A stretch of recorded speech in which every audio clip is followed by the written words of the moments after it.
কিন্তু দুঃখজনক হলেও সত্য, শয়তান এই কাজটা করে মানুষের নেকামল ধ্বংস করার জন্য। যখনই দেখবেন আপনারা আমার কথাটা মিলাবেন, সমাজের মধ্যে কিছু পণ্ডিত লোক আছে যারা কিছু পড়াশোনা করে, করার পরে একটা কাজ তারা সবচাইতে বেশি করে, সেটা হচ্ছে আলেমদের দোষ ধরে বেড়ায়। ওই রাস্তার মোড়ে মোড়ে মোড়ে মোড়ে দেখবেন ওই আলেমের বদনাম বলতেছে, ওই আলেমের বদনাম বলতেছে, অমুক অমুক আলেম অমুক হুজুর এই কথা বলছে, অমুক হুজুর এই কথা বলছে। এক পর্যায়ে বলেই বসে, আরে ধর্ম ব্যবসায়ী, নাউজুবিল্লাহ বলে। আল্লাহর নবী বললেন কি, তুমি যদি পারো আলেম হও, যদি না পারো ছাত্র হও, যদি না পারো ভালোবাসো, তাও যদি যোগ্যতা না থাকে তাদের কথা শোনো, আস্তে আস্তে তোমার ভিতরে ভালোবাসা তৈরি হবে। ওলা তাকুলিল খামিস, পঞ্চমটা হয় না, ফাতাহালিক ধ্বংস হয়ে যাবা। আর বর্তমান সময়ে আপনি দেখবেন পঞ্চম কাতারের মানুষ সবচেয়ে বেশি। আল্লাহর নবী বলেন, হযরত আব্দুল্লাহ ইবনে মাসউদ রাদিয়াল্লাহু তাআলা আনহু থেকে হাদিসটি বর্ণিত, নবী বলেন, উবদু আলিমান, তুমি আলেম হও, তুমি আলেম হও। যদি তুমি আলেম না হতে পারো, আও মুতাআল্লিমান, তাহলে তুমি ছাত্র হও। যদি তুমি ছাত্র হতে না পারো, আও মুহিব্বান, তুমি আলেমকে ভালোবাসো। এখন তোমার ছাত্রত্ব গ্রহণ করার টাইম নাই, সময় পাও না, আলেম বিদ্বেষী হইও না, আলেমকে ভালোবাসো। ভালোবাসতে পারতেছ, আও মুস্তামিআন, কমপক্ষে আলেমের কথাগুলো মনোযোগ দিয়ে শোনো। ওয়ালা তাকুনিল খামিস, পঞ্চম হইও না, পঞ্চমটায় পড়ো না, ফাতাহলিক, পঞ্চম কাতারে পড়ে গেলে তুমি ধ্বংস হয়ে যাবা।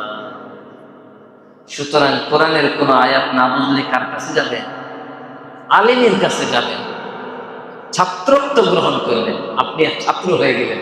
ওই যে নবীজি বললেন, উদ্দু আলিমান, আলিম হও, না পারলে মুতাআল্লিমান, ছাত্র হও, না পারলে মুহিব্বান, আলেমকে ভালোবাসো। যদি না পারো, এই যোগ্যতা না থাকে, মুস্তামিআন, আলেমের কথাগুলো শোনো। এক সময় এমনিতেই তোমার ভিতরে মুহাব্বত তৈরি হবে। ওলা তাকুনিল খামিস, পঞ্চম নাম্বার হয়েও না, আলেম বিদ্বেষী হয়েও না, ফাতাহলিক, ধ্বংস হয়ে যাবে। আমাদের সমাজে এখন মানুষ একটু পড়ালেখা করার পরে সে আলেম বিদ্বেষী হয়ে যায়। সে নিজে ব্যাখ্যা বিশ্লেষণ করা শুরু করে দেয়, আর বলে হুজুর কি বুঝে, হুজুরে 19 বছর 18 বছর 20 বছর লেখা পড়ে করে এসে তারপরে সে কোরআনের দোষ দিচ্ছে, আর সে বলে উনি কি বুঝে। ওই মাদ্রাসার চার দেওয়ালে, ভাই আমি তো মাদ্রাসার চার দেওয়ালেই থাকবো, আমি কি পার্কে পার্কে ঘুরে বেড়াবো? আমি তো মাদ্রাসার চার দেওয়ালেই থাকবো। একজন আলেমকে মাদ্রাসার চার দেওয়ালেই থাকবে। সে কোরআনের পরিবেশে ছিল, কিন্তু দুঃখজনক হলেও সত্য, শয়তান এই কাজটা করে মানুষের নেকামল ধ্বংস করার জন্য। যখনই দেখবেন আপনারা আমার কথাটা মিলাবেন, সমাজের মধ্যে কিছু পণ্ডিত লোক আছে যারা কিছু পড়াশোনা করে, করার পরে একটা কাজ তারা সবচাইতে বেশি করে, সেটা হচ্ছে আলেমদের দোষ ধরে বেড়ায়। ওই রাস্তার মোড়ে মোড়ে মোড়ে মোড়ে দেখবেন ওই আলেমের বদনাম বলতেছে, ওই আলেমের বদনাম বলতেছে, অমুক অমুক আলেম অমুক হুজুর এই কথা বলছে, অমুক হুজুর এই কথা বলছে। এক পর্যায়ে বলেই বসে, আরে ধর্ম ব্যবসায়ী, নাউজুবিল্লাহ বলে।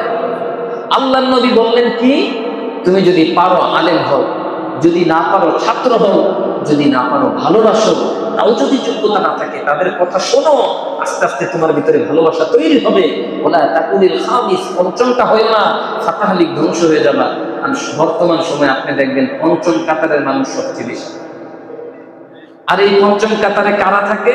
যারা একটু পড়াশোনা করে, অথচ তাদের হওয়ার কথা ছিল বিনয়ী, ঠিক না ভাই? গাছে যখন ফল আসে তখন গাছের ডালাগুলো কি হয়? নিচে নেমে যায়। ফলদার গাছ যত বেশি ফল হবে তত নিচে নামবে। কিন্তু অহংকারীরা কি করে? ফল ধরলে আরো দূরে যায়, মানুষ যেন এই ফল আর চিনতে না পারে। এটা করা যাবে না। আলেমকে আলেম হতে হবে, না হতে পারলে সন্তানদেরকে আলেম বানানোর চেষ্টা করতে হবে।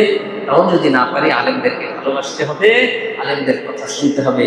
পঞ্চম কাতারে পড়া যাবে না। আপনি যদি কোরআনের কোনো শব্দ না বোঝেন, আয়াত না বোঝেন, নিজে নিজে ব্যাখ্যা করবেন না, অথবা ওই চার দোকানে বসে কারো কাছ থেকে ব্যাখ্যা জিজ্ঞাসা করবেন না। রাস্তাঘাটে কোনো গাইরে আলেমের কাছে সেটার তাফসীর জানতে চাবেন না, আপনাকে বিভ্রান্ত করে ফেলবে। কারণ সে তো এটা তরজমা করছে, বাংলা ট্রান্সলেশন অথবা ইংলিশ ট্রান্সলেশন করছে, সে তো আরবির উপর তার ওই যোগ্যতা নাই যে একটা আরবির শব্দ এই এক শব্দের কয়টা অর্থ হতে পারে। এখন এখানে কি মাজাজি অর্থ নাকি হাকিকি অর্থ? এখানে কোন অর্থটা, প্রকৃত অর্থটা আল্লাহ উদ্দেশ্য করছেন, নাকি এখান থেকে আল্লাহ রূপক অর্থ নিয়েছেন, নাকি এই শব্দ বলছেন একটা, অর্থ আরেকটা নিয়েছেন আল্লাহ? এরকম অনেক শব্দ আছে কোরআনে, শব্দ বলেছেন একটা আল্লাহ কিন্তু উদ্দেশ্য আরেকটা, সেটা নবীজি হাদিসে বলে দিচ্ছেন। সুতরাং আপনার যদি ওই পরিমাণ হাদিসও আপনার এলেমে না থাকে, তাহলে তো আপনি সঠিকভাবে এটা করতে পারবেন না বিশ্লেষণ। আমার ভাইয়েরা, এই পড়াশোনা করতে গিয়ে যেন আবার দিন থেকে দূরে সরে না যায়, সবসময় বিনয়ী থাকার চেষ্টা করব। আল্লাহ তৌফিক দান করেন, আমিন। আল্লাহ নবী বলেন, আল্লাহ যাকে বিনয়ী দান করেছেন, আল্লাহ দুনিয়ার সব নিয়ামত তাকে দিচ্ছেন। আর যে ব্যক্তি সব পাইছে কিন্তু তার ভিতরে বিনয়ী নাই, অহংকারী ভাব, আল্লাহ তাকে সব কিছু থেকে বঞ্চিত করে দিয়েছেন। কারণ এই একটু অহংকারই তার সব কিছু ধ্বংসের জন্য যথেষ্ট। নাউজুবিল্লাহ, আল্লাহ আমাদেরকে হেফাজত করে, আমিন। দুরূদ।